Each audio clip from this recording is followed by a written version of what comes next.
The security alert came while I was at the hospital with my wife, Maya, for her 32-week pregnancy checkup. Our high-risk pregnancy had consumed every moment for the past month, between the gestational diabetes, the bed rest orders, and twice-weekly monitoring. My urban farm had taken a backseat. Motion detected in greenhouse sector 3. I almost ignored it, probably just the neighbor's cat again. But something made me open the app. Uncle Dennis was in my greenhouse with a harvest crate, stripping my heirloom tomatoes from their vines. What the hell? I showed Maya the screen.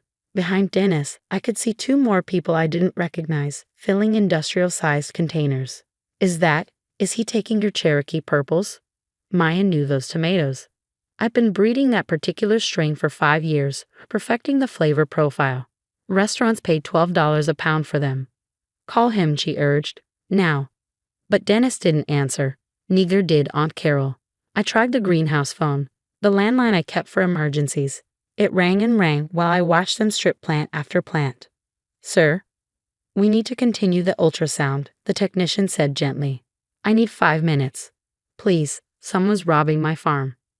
I called my farm manager, Roberto, who was supposed to be on light duty while I handled the pregnancy crisis. Boss, I'm so sorry, he answered immediately.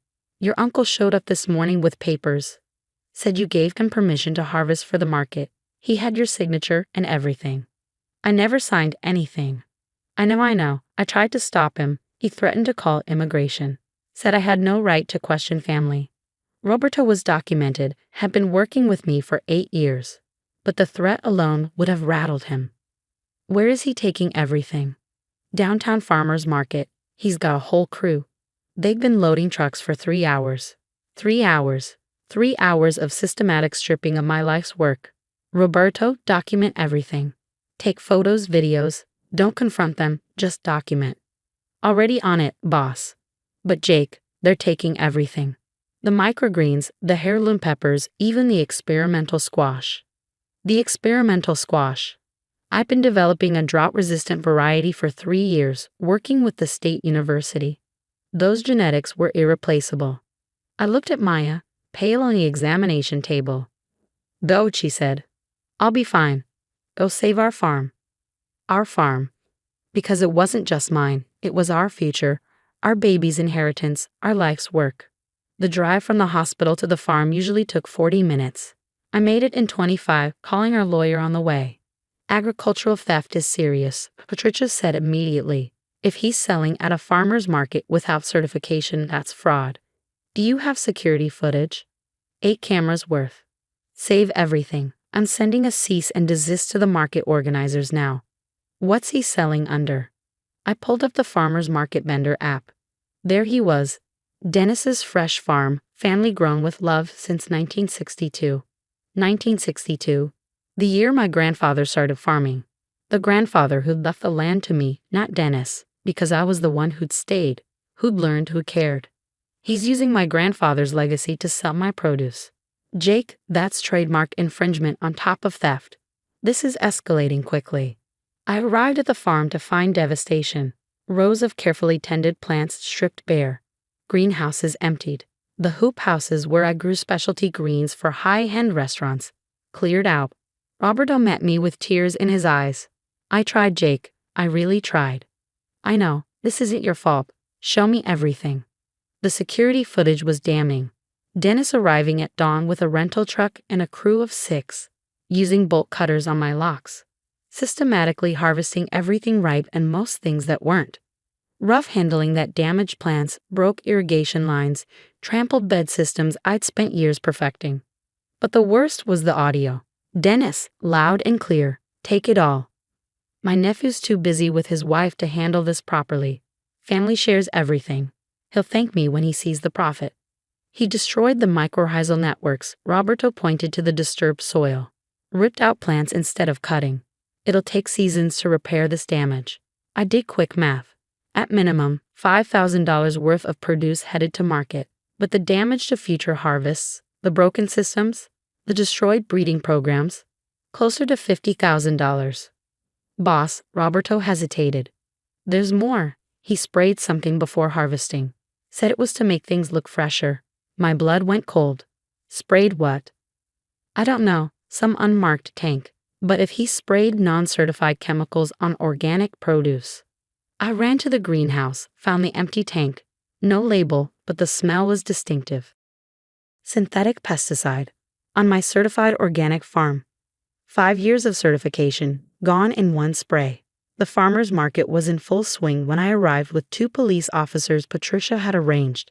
Dennis had a prime corner booth. My produce displayed beautifully. Customers lined up. Jake, he boomed when he saw me, all false cheer. Came to thank me for handling sales. You're too busy with that baby situation, so family stepped up. You stole from me. His smile faltered. Stole? I harvested produce that was going to waste. You should be grateful. Officers, I nodded to the police. That's him. Sir, we need to see your vendor permits. Officer Martinez addressed Dennis. Of course. Dennis produced papers, all forged. My signature faked, my organic certification number used illegally. This is my nephew, Dennis tried. We're family. Tell them Jake. That produce is stolen. He broke into my farm, destroyed my crops, and contaminated organic produce with synthetic pesticides. The market manager appeared, face grim. Mr. Dennis, is this true? He's lying. Family disputes, you know how it is. I pulled out my phone, showed the security footage. Dennis with bolt cutters. Dennis directing the crew. Dennis spraying the unmarked chemicals. The crowd was gathering now. Regular customers who knew my legitimate booth, who bought from me for years. That's Jake's purple tomatoes, Mrs. Chen pointed. I'd recognize them anywhere. Why are you selling Jake's tomatoes? He gave me permission. Dennis was sweating now. Then you won't mind if we test for pesticide residue, the market manager said. We have kits for exactly this situation. Dennis tried to run, actually tried to flee through the Saturday market crowd. He made it about 10 feet before Officer Martinez stopped him. The test came back positive. Synthetic pesticides on produce being sold as organic. That's federal fraud, the market manager said quietly. Violating organic standards. We have to report this to the USDA. The arrests were swift. Dennis for agricultural theft, breaking and entering, fraud, and violating the Organic Foods Production Act. His crew scattered, but security cameras at the market caught their license plates. $5,000 worth of produce, I told the officers, plus $50,000 in crop damage. Don't forget the organic certification, the market manager added. If you lose that because of contamination, that's years of lost revenue. Dennis was processed and released on bail. He called me that night, furious. You ungrateful little shit. I was helping you. That produce was rotting. It was scheduled for restaurant delivery Monday. You do that. You see my harvest schedules. Family shares. Your grandfather would be ashamed. Grandpa left the farm to me because you wanted to sell to developers. Remember? That was business. This is family. This is my business, my certified organic business that you just destroyed. Destroyed? I sold some vegetables. You're being dramatic. You contaminated 5 acres with synthetic pesticides. Do you know what that means for organic certification? Silence. Then, so you'll spray some hippie oil and move on. Dennis, I lose certification for 3 years minimum. 3 years of premium prices gone. 3 years of contracts voided. You didn't just steal vegetables, you stole my entire business model. I'll fight this. You can't prove anything. I have 8 security cameras and 40 witnesses at the market. He hung up. The real devastation became clear over the next days. The state organic inspector arrived for emergency testing. Residue everywhere Dennis had sprayed. My certification was suspended pending investigation. Restaurants started canceling contracts. We're sorry, Jake, but we can't serve potentially contaminated produce. The university called about the experimental squash program. If the genetics were compromised by synthetic exposure, we'll have to start over. 3 years of careful breeding, destroyed. Maya went into early labor 2 days later. Stress, the doctor said. Our daughter born at 33 weeks, 5 pounds, perfect but fragile. I sat in the NICU, holding her tiny hand when Patricia called. Dennis hired a lawyer. They're claiming family privilege, that he had implied permission based on past practices. What past practices? Apparently, you let him harvest peppers 2 years ago. For his personal use, 5 peppers for his dinner. not commercial sale of my entire crop. I know, his lawyer is reaching, but Jake, the USDA investigation turned up something interesting. What? Dennis has been selling at markets across the state using forged organic certificates, not just yours, multiple farms. He's been running this scam for years. The federal charges piled up: interstate fraud, forging USDA documents, contaminating organic farms. The Organic Trade Association got involved, pushing for maximum penalties. Dennis's own farm, 40 acres of conventional corn, got inspected. Multiple violations: banned pesticides, falsified spray records, groundwater contamination. He's been cutting corners for decades, the inspector told me. Your situation just opened the door for us to look closer. His farm was shut down. The land couldn't be farmed for 5 years due to contamination levels. The fines topped $200,000. But I had my own problems. Without organic certification, I was hemorrhaging money. The restaurants that had waited lists for my produce now bought from competitors. The farmers market customers drifted away. We can rebuild, Maya said, our daughter finally home after 3 weeks in ICU. It's just vegetables. It's not just vegetables, it's trust. 5 years of building relationships gone because he wanted to make a quick buck. The trial was swift, the evidence overwhelming. Security footage, forged documents, chemical tests, witness testimony. Dennis took a plea deal: 2 years prison, $50,000 restitution, lifetime ban from farmers markets. This is family persecution, he shouted at sentencing. Since when is helping family a crime? When helping involves breaking and entering, theft, and federal fraud, the judge replied. You didn't help your nephew, you destroyed his livelihood out of greed. The community response saved us. A GoFundMe started by market customers, restaurants agreeing to buy conventional produce at reduced prices until we could recertify. Fellow farmers donating starter plants. Nobody messes with one of ours, the market manager said, handing me a check from vendor donations. It took 3 years to get organic certification back.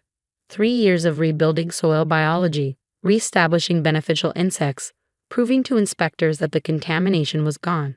Roberto stayed through it all. You gave me a chance when nobody else would. I'm not leaving now. We diversified. Greenhouse hydroponics that couldn't be contaminated. Value-added products from conventional produce. Farm tours teaching about organic practices and why they matter. Dennis served 18 months. Got out early for good behavior. Showed up at the farm the day after release. I paid my debt, he said. We're square now. We'll never be square. You stole 3 years of my life. 3 years of my daughter's future. Still family. No, family doesn't destroy family. You're just someone who shares DNA. He left, but not before surveying the farm. Looks different. Looks rebuilt. No thanks to you. Last month we got certified organic again. The letter came on my daughter's 3rd birthday. She toddled through the greenhouse, helping me harvest tomatoes. The Cherokee purples, grown from seeds I'd saved before the theft. Careful, baby, Maya coached. Gentle hands. Like Daddy, she chirped, placing each tomato carefully in her tiny basket. The market welcomed us back with a celebration.